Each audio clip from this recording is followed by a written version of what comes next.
Welcome to Max Premieres. If this lineup feels like a non-stop wave of new releases, that's because what's coming is genuinely extraordinary. Today we're running through 15 of the most anticipated series, period dramas, animated comedies, dark thrillers, K-dramas, and a handful of long-awaited returns. The ranking is entirely editorial, based on expected impact, anticipated reception, and the overall level of excitement surrounding each title. But before we get started, it would mean a lot if you took a moment to hit like and subscribe to the channel. Thank you so much for your kind support. Number 15, Alley Cats. Everything is stacked against them. They sleep outside, scrounge for food, and the human world barely notices they exist. But this crew of British stray cats from different social classes has absolutely no intention of going quietly.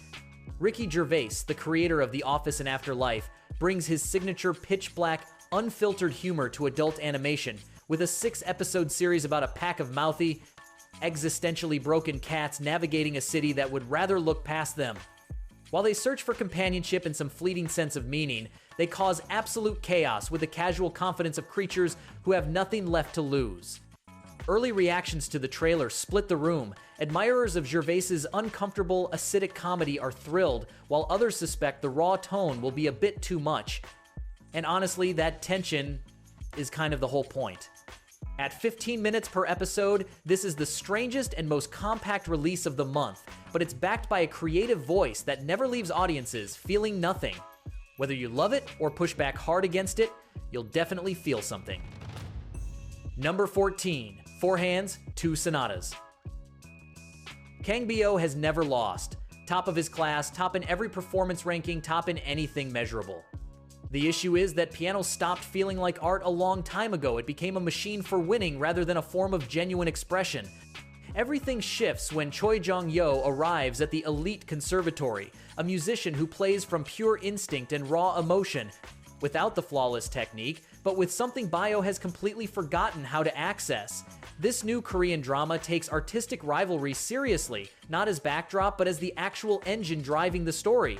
Song Kang returns to series work after completing his mandatory military service, starring alongside Lee Jun-young and Jang Joo-ri. Number 13, Our Sticky Love. Picture this. You wake up in a rural clinic with no memory whatsoever. You don't know your name, your job, or your life. And standing right there is a very large, very quiet man absolutely convinced he's your boyfriend. The catch is that Go Yoon-se is an ambitious prosecutor, Jang Tae-ha is a reformed gang member turned boxing coach, and he's lying. He is not her boyfriend. But he has his reasons for keeping that story going, and without any memories to counter it, she starts believing him. This South Korean romantic comedy starring Jung Hae-in and Shin Ha-young leans fully into the amnesia K-drama tradition, mounting misunderstandings, unexpected tender moments, and escalating romantic tension. Critics point out that the premise is familiar territory, but note that the leads share genuine chemistry that could elevate the material beyond the genre average. 12 episodes gives the show enough room to develop both the romance and the mystery underneath it. For audiences who love this kind of story, this is exactly what they're looking for, and there's nothing wrong with a show knowing its audience and delivering precisely what they came for. Number 12, Sterling Point.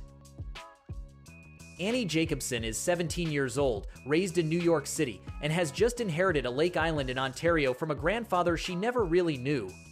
That inheritance pulls her away from everything familiar and drops her into a world of new friendships, budding romances, and family secrets that nobody ever bothered to explain. Creator and director Megan Park, known for her film My Old Ass, brings a distinctive emotional sensibility to the series, which arrives with all 8 episodes available at once. The cast includes Ella Rubin, Keen Ruffalo, Jay Duplass, Jeffrey Dean Morgan, and Missy Pyle. The setup shares DNA with popular summer dramas fans already love, beautiful coastal scenery, complicated family dynamics, and a love triangle that's going to make choices difficult. Park's track record suggests she knows how to find emotional truth in young adult material without making it feel generic. The trailer racked up millions of views quickly, pointing to real audience interest ahead of the debut. a coming-of-age series about what family actually means when the version you knew turns out to be incomplete. Number 11. Futurama, Season 14. In contrast to most animated shows that ran out of steam years ago, Futurama keeps finding new energy with every revival. Created by Matt Groening, the series follows Philip J. Fry, a pizza delivery guy from 1999 who accidentally freezes himself and wakes up in the year 3000, where he joins the chaotic crew of Planet Express alongside hard-drinking robot Bender, one-eyed Leela, and alien lobster Zoidberg. The show survived 2 cancellations, 4 direct-to-DVD movies, and a second life before landing its current streaming home and delivering strong seasons since 2023. Season 14 brings weekly episodes packed with space pirates, lab-grown meats, elaborate scams, and the long-awaited return of Zoidberg's lost love. John DiMaggio, Billy West, Katie Sagal, and the full original voice cast are back. What this show keeps proving is that its ability to mix genuinely funny absurdism with moments of real emotional weight remains completely intact, and that combination is rarer than it looks. Longtime fans treat every new season as an unexpected gift, and the irreverent humor paired with Fry and Leela's arc is still what sets it apart from any other animation on the market. Number 10. My Life with the Walter Boys, Season 3. When Jackie Howard's parents died, she moved from New York City to a chaotic ranch in Colorado to live with the Walter family, 11 people in one house, including 9 boys, none of whom are anything like what she left behind. That culture shock and the complicated love triangle between Jackie, Cole, and Alex became the engine of one of the most talked about teen dramas of recent years. Season 3 picks up right after the massive cliffhanger that closed Season 2. Jackie confessed her feelings for Cole while Alex was within earshot, and patriarch George Walter ended up in the hospital. The new season moves everyone forward. Alex channels his competitive energy into rodeo, Cole discovers a talent for racing, and Jackie invests herself in building something for the town. The show earns credit for actually letting its characters grow, rather than keeping them stuck in the same loop season after season. A 4th season is already confirmed for 2027, which signals the creative team knows exactly where the story ends. Still a dependable, heartfelt teen drama with enough going on to justify following it through. Number 9. Star Wars. Visions presents The Ninth Jedi. Among the short films in the Star Wars, Visions anthology, one stood out above all others. A story about La Cara, a young woman training to become a Jedi in a world where lightsabers have nearly vanished, learning under the guidance of the Margrave Juro. That 9-minute short never felt like enough. Now comes the expansion fans have been asking for since it first aired. 8 full episodes that pick up where the short film left off and carry the story much further. Cara undertakes a critical mission to rescue her father while deepening her Jedi training along the way. Directed by Kenji Kamiyama and Shunsuke Tada of Production 1G, 2 of the most respected names in Japanese animation, the show already looks stunning based on early footage. This is the first release under the Star Wars. Visions presents Banner, Lucasfilm's new initiative to give the anthology's best stories a longer form to breathe in. All 8 episodes drop at once. Fans who spent years wanting more of Cara's journey have been waiting for this, and Kamiyama's track record gives every reason to believe the wait will be worth it. Number 8. Women in Blue, Season 2. The first season of Women in Blue told a story that most people didn't know. In 1969, Mexico City formed its first all-female police corps. In theory, these women were law enforcement officers. In practice, they were treated more like decorative figures in a system that had no interest in actually empowering them, all against the backdrop of the brutal student massacre of '68. Barbara Mori, Natalia Tellez, Amarita Rasgado, and Jimena Sariñana delivered performances that earned the first season strong critical praise for its historical rigor and the depth it brought to its characters. Season 2 opens with Maria now promoted to lieutenant and facing a case that pulls directly on the wounds left by that massacre. The body of a student activist surfaces, and the investigation leads somewhere the department would rather not go. The central question for Maria is whether she follows the rules she swore to uphold or chases the truth regardless of where it leads. With only 5 episodes, the season promises a tighter, more intense narrative structure than the first. Number 7. The Shards. Los Angeles, 1981. Senior year at the elite Buckley Prep School should be all parties, wealth, and the golden haze of Southern California adolescence. Instead, a serial killer the press has dubbed the Trawler is working his way closer to Brett's circle of friends. Ryan Murphy's new series, produced for FX, adapts Bret Easton Ellis's semi-autobiographical novel of the same name, the author's first book in 13 years, and a fever dream of obsession, violence, and privilege. Igby Rigney plays a fictionalized teenage Ellis, while the cast includes Homer Gear, Kaya Gerber, Hayes Warner, Graham Campbell, Wes Bentley, and Evan Rachel Wood. Murphy has built his career on exactly this kind of material. Gorgeous surfaces hiding genuine darkness, characters who are morally compromised from every angle, and a pace that keeps you feeling slightly off balance. Early footage confirms the aesthetic excess and relentless tension that define his best work. For audiences who love dark, stylized drama set against the decadent world of 1980s California, this combination of Ellis and Murphy is a compelling and very natural fit. Number 6. Dark Matter, Season 2. Jason Dessen thought his life was ordinary and complete: a stable job as a physics professor, a family he loved, a comfortable existence in Chicago. What he didn't know was that an alternate version of himself had made radically different choices and was prepared to take everything he had. Season 1 of Dark Matter turned Blake Crouch's novel into a thriller that gripped audiences with its parallel reality premise, building genuine tension through a mystery that kept multiplying. Joel Edgerton played every version of Jason with remarkable skill, and Jennifer Connelly matched him beat for beat. The show earned a second season, but this time without source material to adapt. Crouch and the writers are building fresh ground. In Season 2, the Dessen family attempts to rebuild after everything that happened, only to find new threats pulling them back into danger. Jason's fixation on the box deepens while Daniela grows increasingly suspicious of the world around her. 10 new episodes, weekly releases. A strong first season raised the bar considerably, and the dramatic range Edgerton demonstrated there could reach its highest point yet in this second chapter.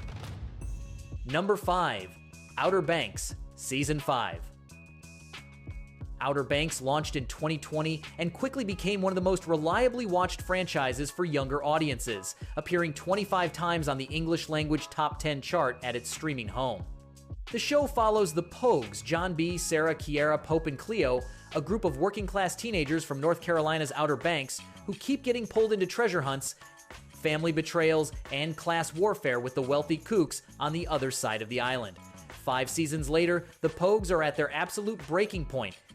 This final season releases all 10 episodes at once, dropping the split-season format from the previous installment. The creative team has promised that every storyline gets a proper conclusion, and the first footage hints at emotional reunions alongside high-stakes confrontations. Saying goodbye to a beloved series is always difficult, and final seasons carry enormous pressure to deliver without disappointing a fan base that's been invested for years. If the team delivers on that promise, this farewell season will hurt in exactly the way good television finales are supposed to. Number 4. Ted Lasso, Season 4. An American football coach who knows nothing about soccer lands in England to manage a Premier League club. The premise sounded like a misunderstanding waiting to happen, but Ted Lasso became something far more meaningful. A show about kindness as a leadership philosophy that won 13 Emmy Awards and turned into an emotional anchor for millions of viewers during the pandemic. Season 3 ended in 2023 and felt like a conclusive goodbye. 3 years later, Ted is back. Season 4 finds him taking on his biggest challenge yet, coaching AFC Richmond's 2nd Division women's team. He's no longer the confused outsider from Season 1. He has experience and hard-won wisdom, but the territory is still brand new. Jason Sudeikis returns alongside Hannah Waddingham, Brett Goldstein, Brendan Hunt, and Jeremy Swift, with fresh additions including Tanya Reynolds and Jude Mack. The pressure on this season is real. 3 years away and 13, Emmy set an extremely high bar.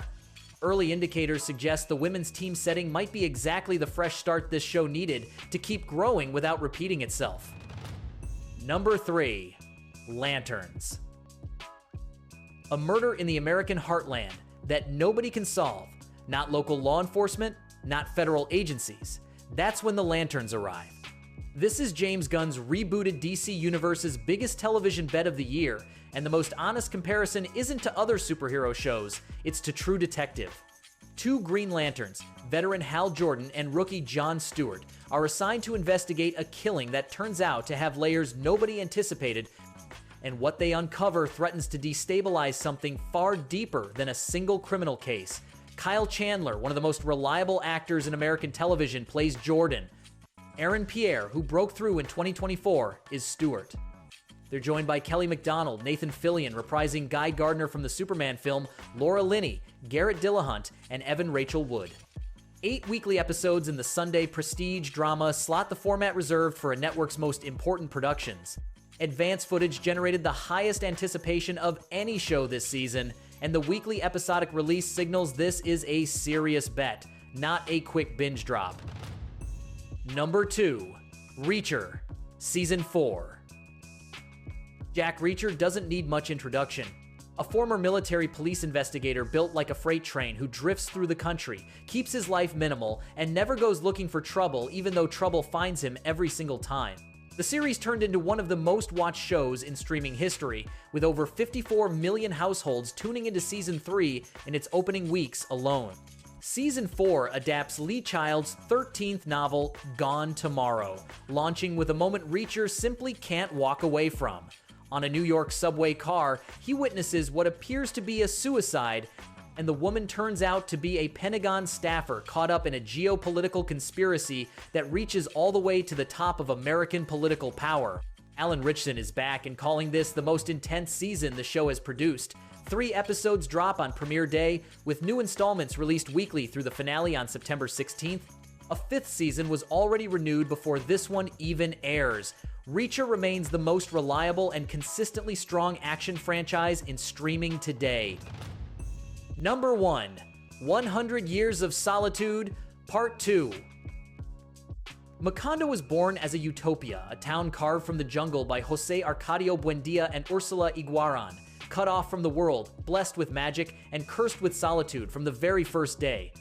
The adaptation of Gabriel Garcia Marquez's Nobel Prize-winning novel became one of the defining television events of 2024, reaching number 1 in Colombia and across Latin America while landing 3rd in the global top 10 for non-English series.